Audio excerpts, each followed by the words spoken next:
Magandang araw mga boss at welcome sa isa na namang vlog.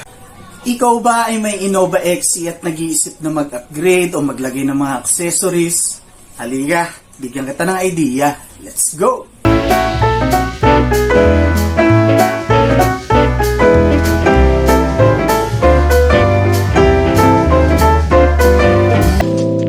So ayun nga mga boss, itong ating Toyota Innova XE 2024. Simulan natin dito sa garnish. Ayan, nabili ko siya ng 2,400. Kasama rin sa set yung mga door handle niya. Ayan, protection sa mga gas-gas ng ating mga kuko, di ba? Ayan, ayan ang mga unang tinatamaan sa mga bukas-sara. Ayan, meron din siyang gas tank cover. Ayan, ganda tignan, bagay na bagay talaga. Siyempre sa taillight, kung mapapansin mo kasi nakalitaw yung mga kanto ng taillight ng Innova, kaya dagdag protection na rin yan. Ayan, yung mga kanto niya.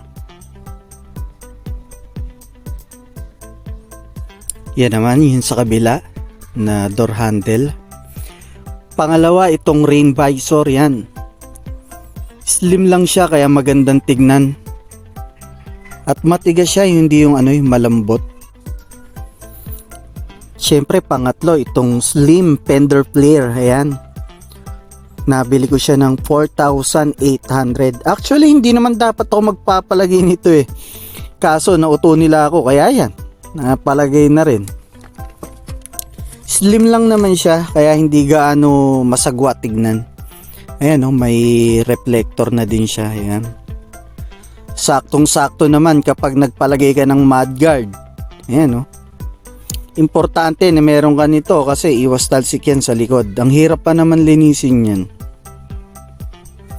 At ayan, meron din siya sa harap.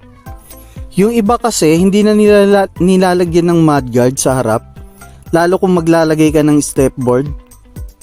Pero ito nagawa naman ng paraan. Depende na lang siguro sa installer kung paanong gagawin niyang diskarte. Ayan, At ito naman yung stepboard niya para sa mga senior at mga bata. Tsaka mas gumanda siya tignan Kung mapapansin mo kasi sa side ni Innova, ang laki ng awang niya Kaya pag nilagyan mo ng stepboard, natatakpan niya yung malaking awang. Ayan, nagmumukha siyang side skirt, di ba? Para siyang lowered sa gantong angulo, yun. Di ba?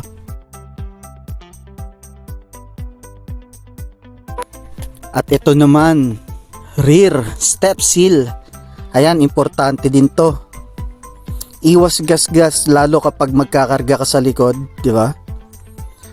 Nagustuhan ko rin yung design niya Actually, maraming design yan pero yan yung mas napili ko talaga. Ang ganda niya. Importante rin na magpalagay ka nitong side step steel. Yan, 1,400. Ayan yung version 2 nila. Iwas gas-gas pa rin lalo. Ayan yung mga naaapakan ng mga sumasakay, di ba? Bali lahat ng pinto meron na yan. 4 na piraso yan. Yan, napaka slick tignan. At isa rin sa mga importante itong 5D extended full matting. Ayan, lapat na lapat yan. Tsaka napagkadaling linisin, tubig lang. Daling tanggalin yung mga putik, yung mga yung mga kita mo itsura niya, yung mga bakat ng paa, napakadaling tanggalin. At ito naman yan, yung stock matting niya from Casa. Lagay muna natin pansamantagal. Yung 5D full matting pala hanggang third row na yan. Ayan, di ko lang nabuksan dyan sa video. Pero hanggang third row yan. Tinamad na akong itaob yung puan na yan Talagang protection yan sa mga putek, basa. Ito naman ang favorite kong pinalagay ko. Yan. Kasi sa mga XE wala naman yung emblem na ganyan. Kaya umorder na lang ako sa Shopee. Yan, andyan yung price niya. Tsaka yung XE na emblem. Yan, tignan mo, mas umangas siya, di ba? Parang ako pa lang ang unang nagpalagay niyang ganyang emblem dito Ito naman, sticker lang yan, pinagawa ko lang yan. 250, meron ka na yan. Nadurog kasi yung galing sa kasa.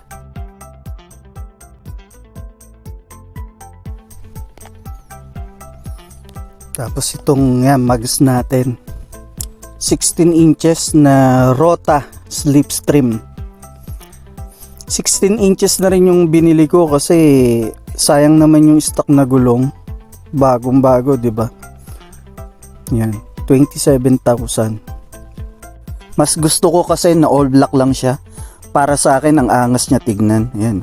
Yan, ito binili ko rin ng hiwalayan, center cap. Kasi pag binili mo yung mags, wala namang kasamang ganyan.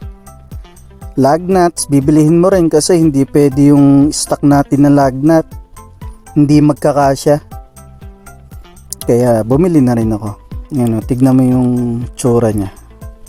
Angas, no? Nilagyan ko na rin ng centric ring yan kasi ang butas ng aftermarket na mags is mas malaki kisa sa stock hub natin. Kaya kailangan mo talagang bumili nun. Centric ring. Nabili ko lang yun, 319. Sa, syempre, Shopee pa rin. Ayan, naglagay na rin tayo ng Novsight na headlight. 20,000 lumens, napakaliwanag niyan. H11. Pati sa fog light, bumili na rin tayo. H11, kulay yellow. Yan, sa mga nagtatanong, pina-install ko yan, fog light assembly. Yan, 4,500. Medyo mabigat. Pero, stig. Yan. Kasi ang XE, wala namang fog light yan eh. Ayan, kung titignan mo. Yan, yung headlight puti, fog light yellow. Actually, hindi ko na nga nagagamit yung headlight eh. Kahit fog light lang, ang lakas na. Kitang-kita mo yung kalsada. Ngayon, pag binubuksan ko yung headlight, akala mo tuloy, naka-high ka. Kaya hindi na ako bumili ng LED na pang high. Kasi hindi mo rin naman magamit eh. Minsan na lang din. At ito nga pala yung switch ng fog light natin. Ayan, nilagay sa mga available slot. Ayan, saktong-sakto siya. Ayan din yung nagustuhan ko sa fog light eh. O, diba? Saktong-sakto siya. Ito naman yung sa dome light. Syempre, Shopee pa rin. Yan, mas maliwanag na siya compare sa stock na yellow. Ayan, mas super liwanag na talaga siya. Napaka-importante niyan lalo sa gabi. Pag may mga hanapin ka. Yan pala yung kasama sa lug nuts. Syempre, diyan ko nilagay. Just in case, madali kong makikita, di ba? Ito naman, yung sa likod naman. Yan, napakaliwanag niyan. Ito naman, syempre, Shopee. 100 pesos, cup holder. Para sa mga pasahero sa likod. Ayan pa, center armrest. Yan, 530 bili ko dyan. Nagustuhan ko yan kasi saktong-sakto sa siko ko yan eh. Kasi kung mapapansin mo sa stock na armrest ng Innova, ang baba niya, pero ito saktong-sakto talaga kaya hayahay pag nagdadrive ka. Syempre, kape. Yan para sa driver. Kailangan na kailangan natin yan. Pampagising. At saka dito nga pala sa may head unit, comment down below naman kung may mai-recommend kayo na maganda. Tsaka dashcam na rin para mapalagyan na natin. Naghahanap-hanap pa nga lang ako ngayon kaso walang mapili pa. Tsaka na pag may napili na ako. So ayan ulit, 5D full matting. Diba? Lapat na lapat. Madaling linisin. Yan, side step seal. Lalo sa ating mga driver. Yan ang nagagasgas. Kailangan natin yan. So ayun na nga lahat-lahat na naikabit muna natin. Update ko kayo sa mga susunod na upgrade natin dito. Pansamantala, yan muna. Bye-bye! So ayun nga mga boss, bali ang nagastos natin lahat-lahat sa ganong upgrade at setup ay 6 60,323 pesos. Awit.